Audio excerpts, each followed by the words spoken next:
I fell asleep at the laundromat and something happened that I didn't thought of. Lately, I've been having trouble keeping a consistent sleep schedule. I'm sure plenty of other 20-somethings can relate.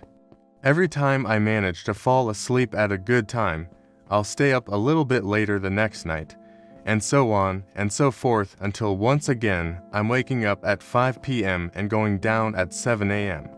As I have no girlfriend or job or goals in life, it really hasn't been a problem I've been keen on fixing. Anyway, cut to another sleepless night, and I realize I have literally no clean clothes. I live in the middle of hot Arizona, so even someone who doesn't go outside often ends up with pit stains in his shirts.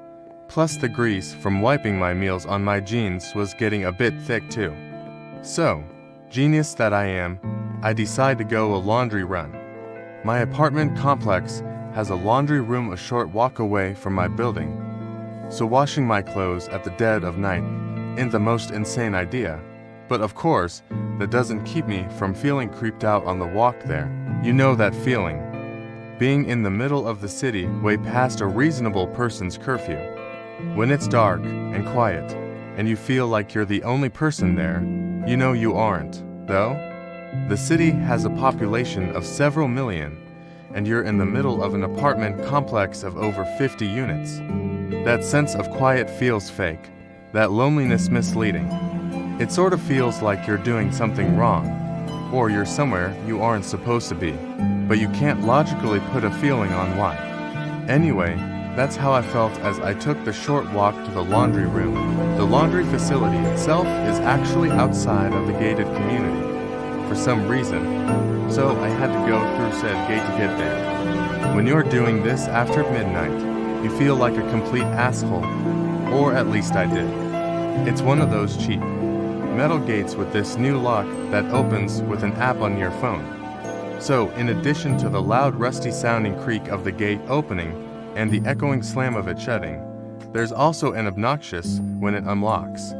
Compared to the eerie silence of the sleeping city, it seems like the loudest noise that could be. It feels like you might wake your neighbors, or alert something else in the quiet dark to your location. The city. So, of course, it wasn't that dark, with streetlights everywhere to try and create some semblance of safety. Even so, the fluorescent, white lights of the laundry room felt like a relief when I stepped in from the dark, quiet, hot night air. Turning the washing machine and hearing those thumps and electric hums felt even better. I felt a weird comfort in there, like I was in a confined, safe space that was shut off from some great trouble on the other side of the door. It reminded me of when I was a kid and I would sit in the bathroom, letting the shower run, knowing my parents fighting in the other room wouldn't bother me in there.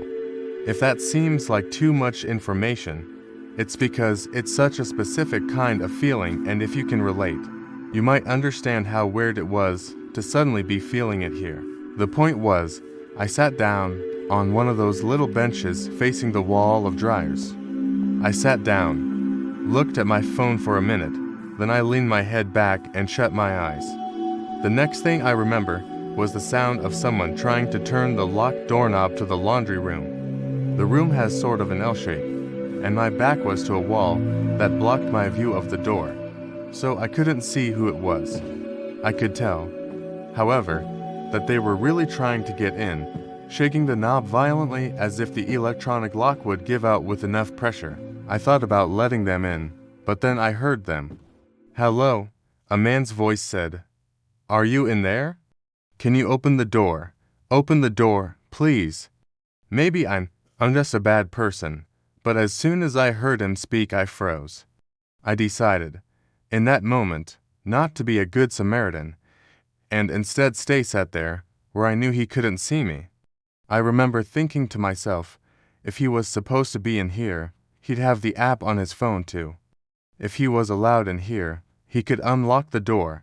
The idea of a stranger trying to get into the laundry room with me this late at night, a stranger who didn't even live here, was enough to keep me away from that door. I was stuck there now, and so I leaned my head back against the wall and shut my eyes again. "Hey," I snapped back awake at the sound of another person.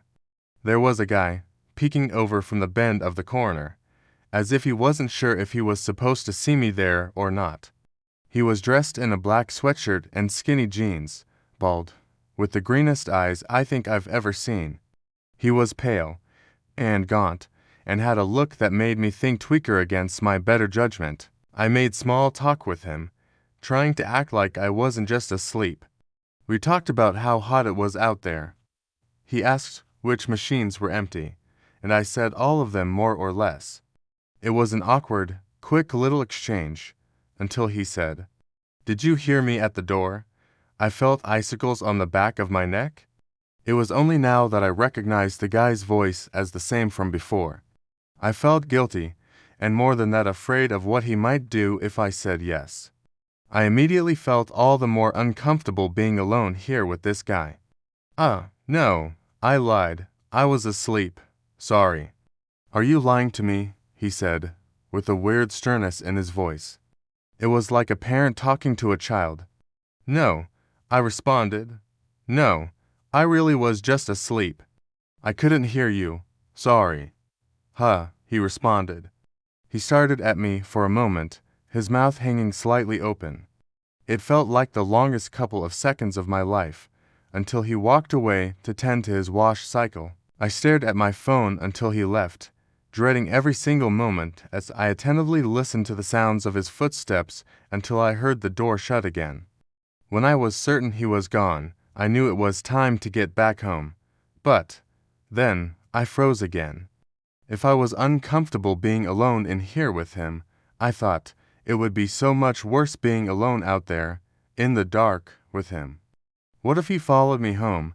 The thought kept me on that bench until I felt my eyes closing again. When they opened again, that dude was back in front of me, leaning down, staring right into my face.